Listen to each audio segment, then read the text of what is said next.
Boa noite, igreja. Paz do Senhor, irmãos. Boa noite a você que nos assiste. A palavra que Deus coloca no meu coração para compartilhar com vocês, ela se encontra em Salmos 30. E foi durante essa semana, eu estava vendo o Instagram e eu vi algo e Deus falou comigo ali. E eu queria compartilhar com os irmãos essa palavra. Então diz assim a palavra do Senhor. Eu vou ler só o verso 5, que diz assim: porque sua ira dura só um momento, o seu favor a vida inteira. O choro pode durar uma noite, mas a alegria vem pela manhã. Senhor, Pai, nós queremos agradecer, Pai, mais esse domingo. Agradecemos esse final de semana que o Senhor esteve conosco, Pai. E pedimos, Pai, que o Senhor abençoe, Pai, essa palavra, Senhor. Que não seja o homem falando, mas seja o Teu Espírito Santo, Deus. E que o Senhor venha ministrar a cada coração, Senhor. Comece pelo meu, Pai, de todos aqueles que estão aqui e nos assistem, Senhor. E que o Senhor possa nos transformar, Pai, através dessa palavra, que ela é viva e eficaz, e ela mesmo diz que ela penetra no coração e é capaz de separar juntas e medulas, Senhor. Que a nossa semana seja uma semana abençoada, Pai, diante da Tua presença, e que nós tenhamos atitudes, Pai, que Te agradam durante essa semana, não somente ao final de semana. É em nome de Jesus que eu oro e agradeço. Amém. Aqui nós temos uma palavra que fala sobre consolo, o consolo de Deus para as nossas vidas. O texto diz que o choro dura uma noite, mas a alegria vem pela manhã. Eu não quero pegar o trecho A dessa palavra, nesse versículo, nesse momento, mas eu quero que a gente grave essa segunda parte do versículo que diz que o choro dura apenas uma noite, mas a alegria vem pela manhã.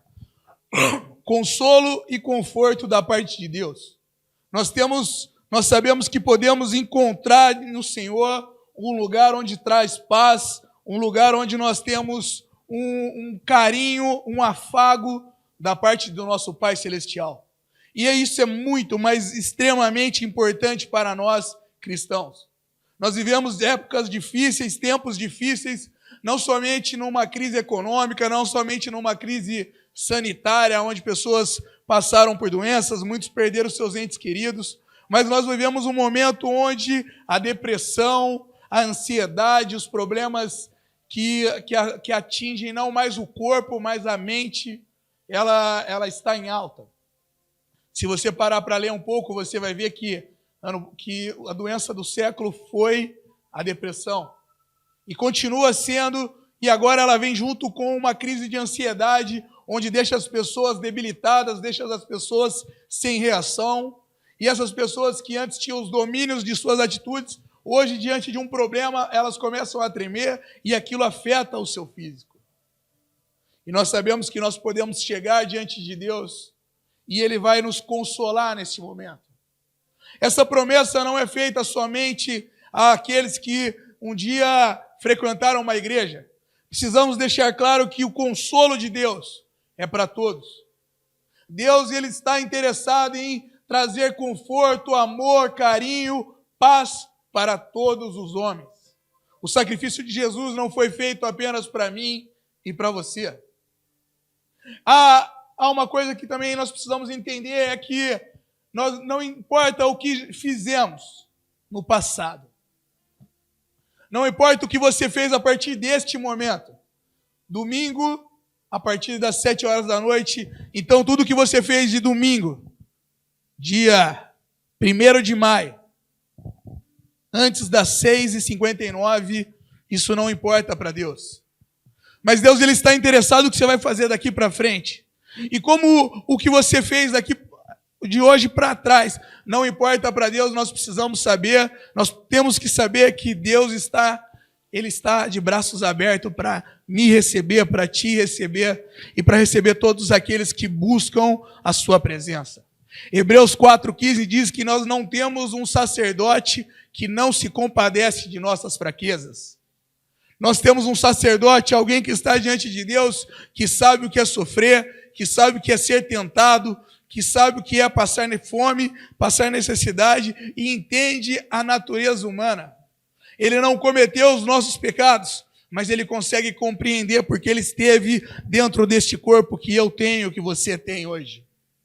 Então, a graça e o amor de Deus, ele está ao alcance de todas as pessoas. Mas também é importante que nós entendamos que a mesma palavra que promete consolo, que promete conforto, é uma palavra que exorta as pessoas a uma vida melhor, a uma mudança de atitude, a uma mudança de comportamento, a uma mudança de caráter.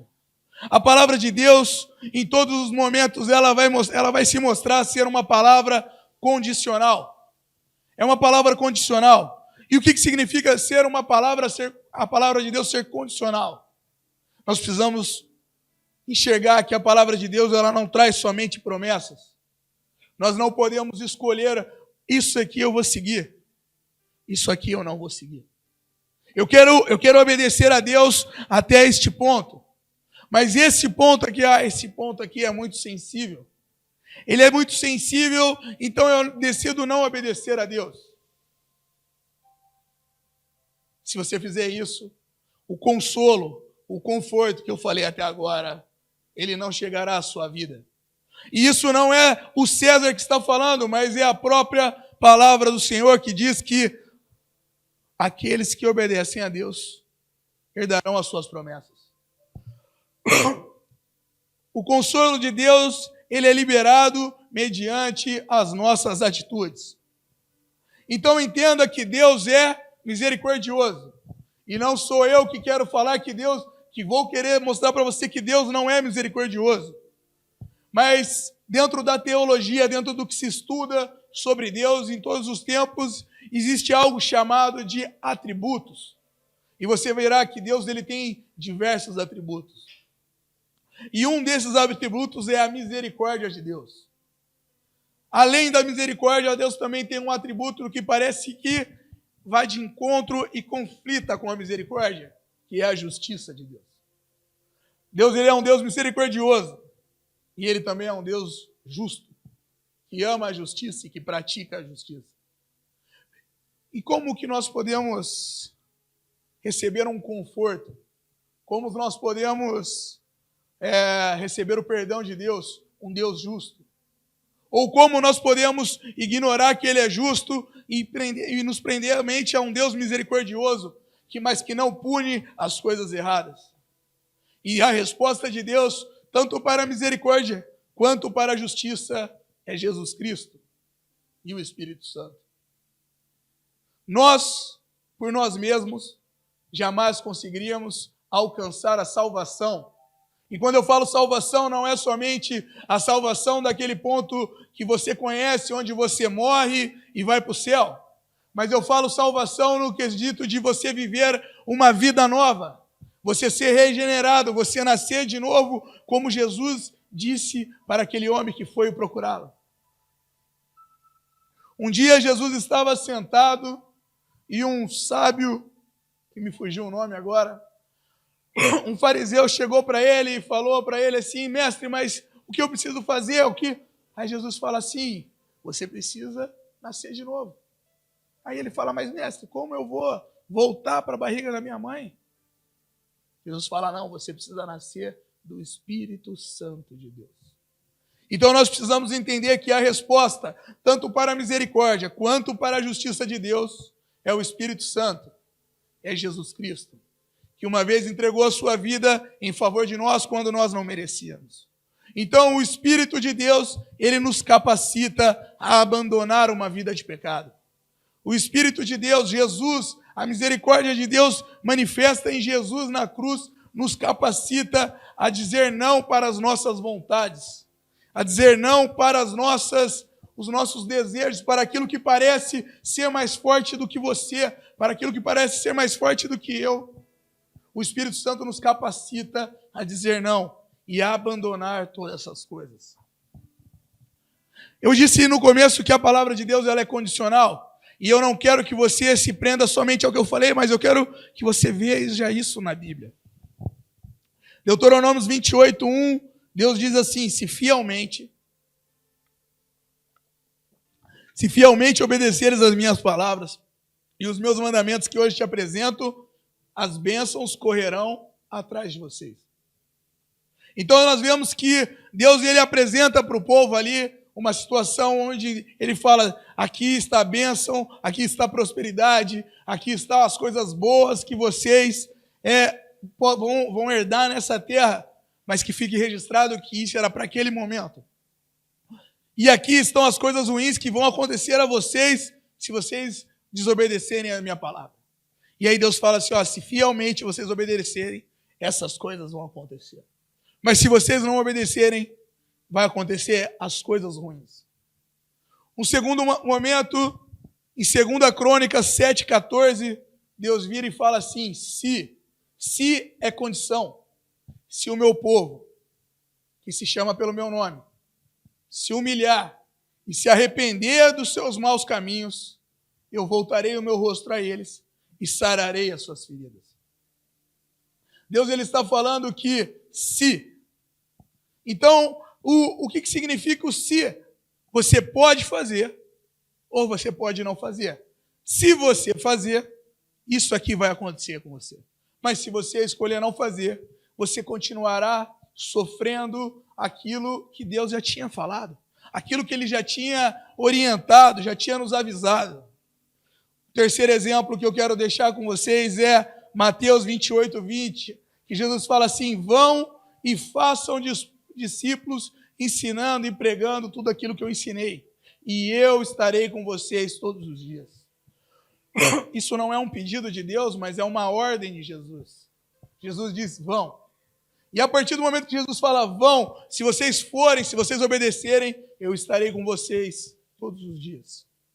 Então, a palavra de Deus, um Deus misericordioso, um Deus de justiça, mas ela traz condições para o ser humano. Muitas pessoas hoje vivem um evangelho onde elas escolhem até o momento que elas querem servir a Deus. O pastor falou na oração e no dízimo sobre nós entregarmos o nosso coração.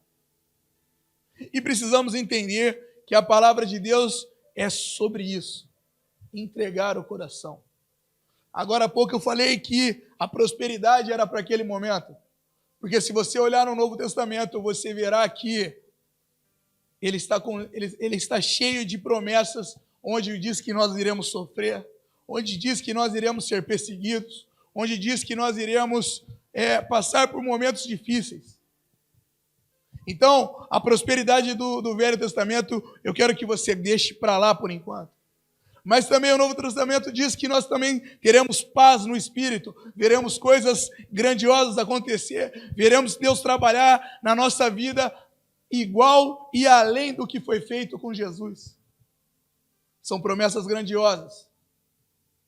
Mas toda promessa de Deus, ela tem uma condição. E a condição de Deus é: entregue o seu coração. Reconheça que você precisa de um Senhor. Reconheça que você precisa da ajuda do Espírito Santo para melhorar. Abandone tudo aquilo que não faz bem para a sua vida. Nós, muitas vezes, causamos o nosso próprio sofrimento. Nós, muitas vezes, causamos tudo aquilo o que traz a tristeza para o nosso coração, na maioria das vezes, foi plantada por a gente mesmo. E nós estamos colhendo apenas aquilo que plantamos. Nós, muitas vezes, movidos por um impulso, movido por um desejo, movido por uma vontade da nossa carne, nós praticamos coisas que não agradam a Deus. E essas coisas causam choro, mas para esse choro não é a promessa do consolo de Deus. Para esse choro, para essas circunstâncias, o que nós temos que fazer é nos arrepender. Volte aqui para o texto de Salmos 30 e venha comigo no começo, onde Davi fala assim: ó Senhor, eu te exaltarei porque tu me levantaste e não permitiste que os meus inimigos rissem de mim.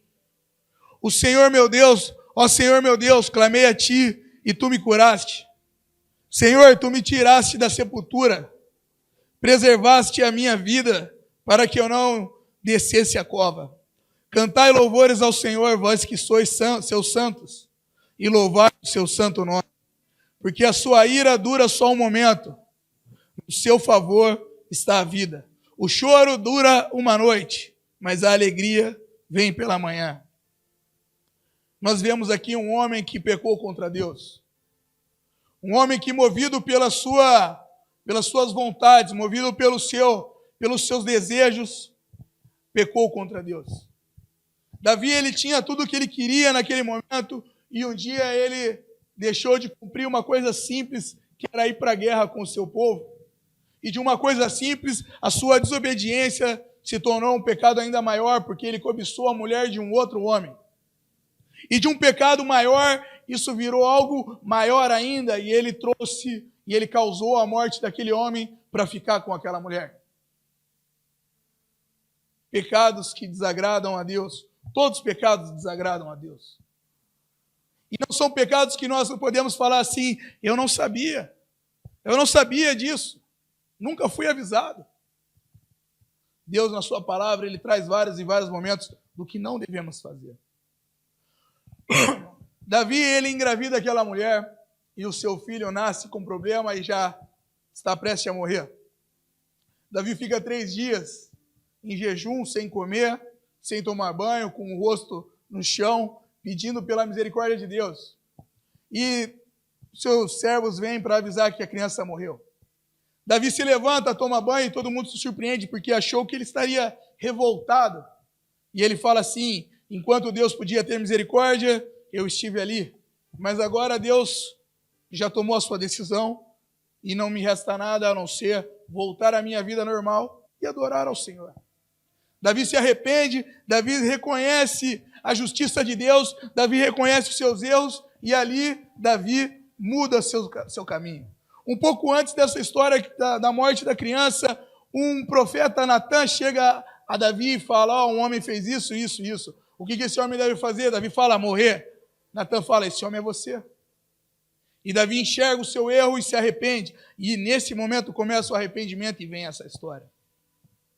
O que eu queria ilustrar nesse trecho com vocês é arrependimento. A atitude que precisamos ter é arrependimento.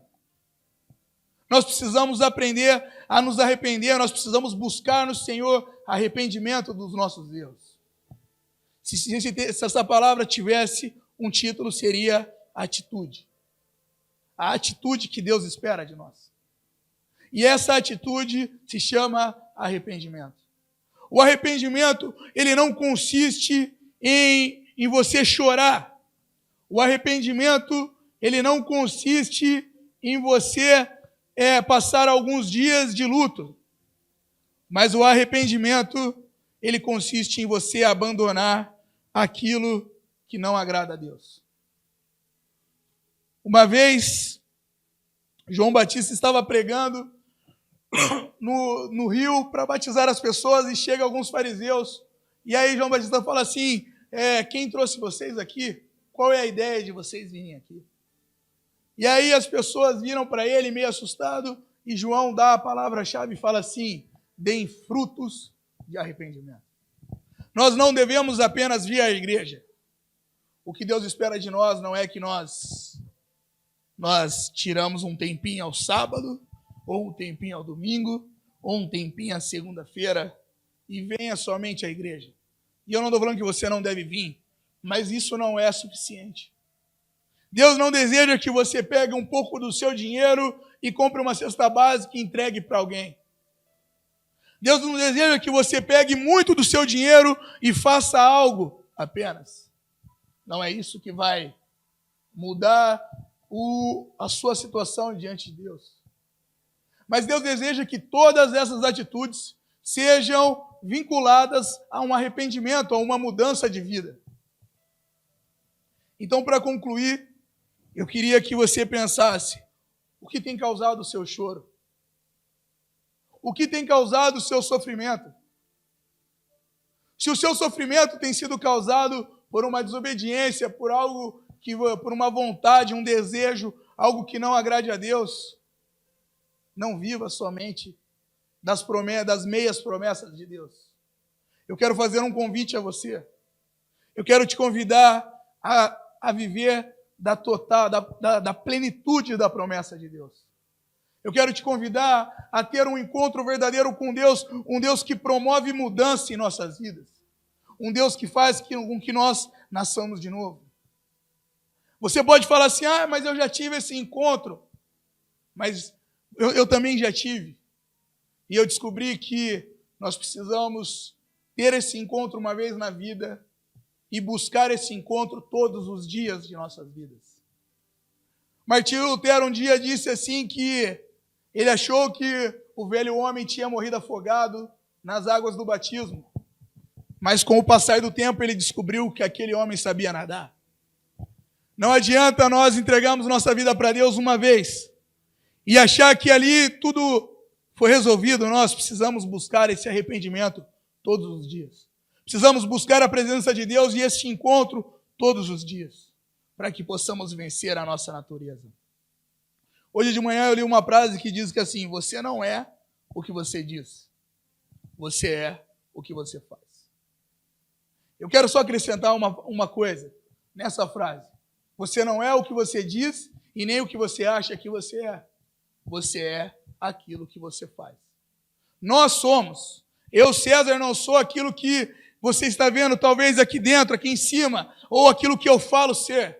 Não, eu sou aquilo que as minhas atitudes demonstram que eu sou. Feche seus olhos. Vamos orar a Deus. E se Deus falou com você, se você entendeu que você precisa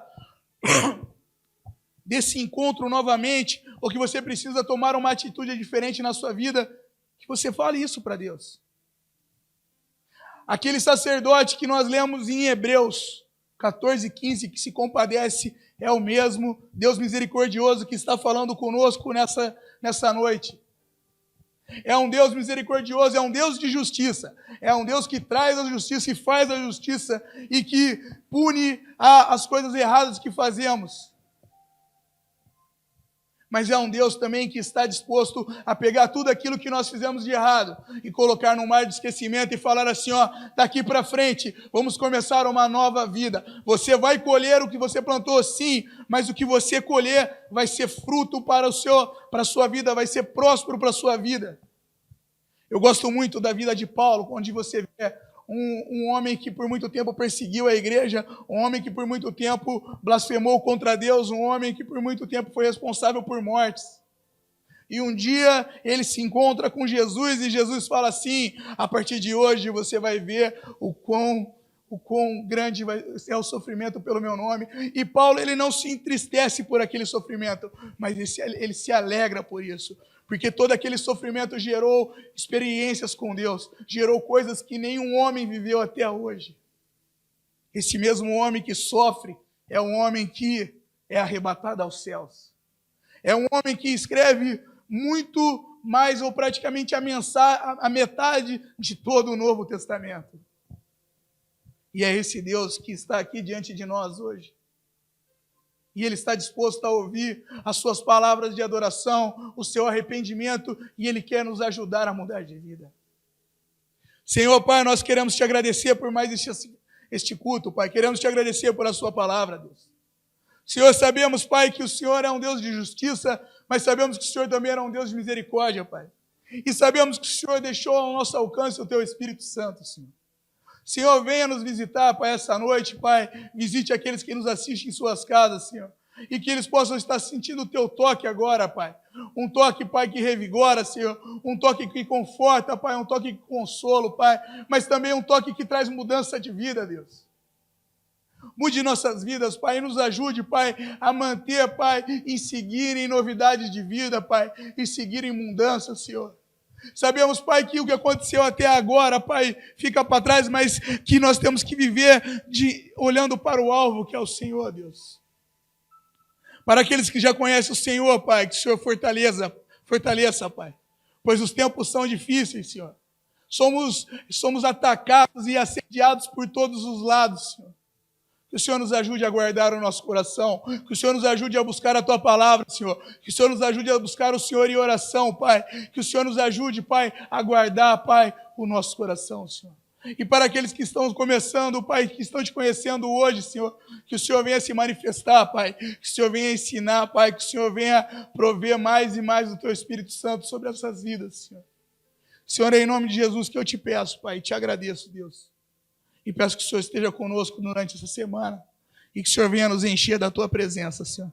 É em nome de Jesus que eu oro e agradeço.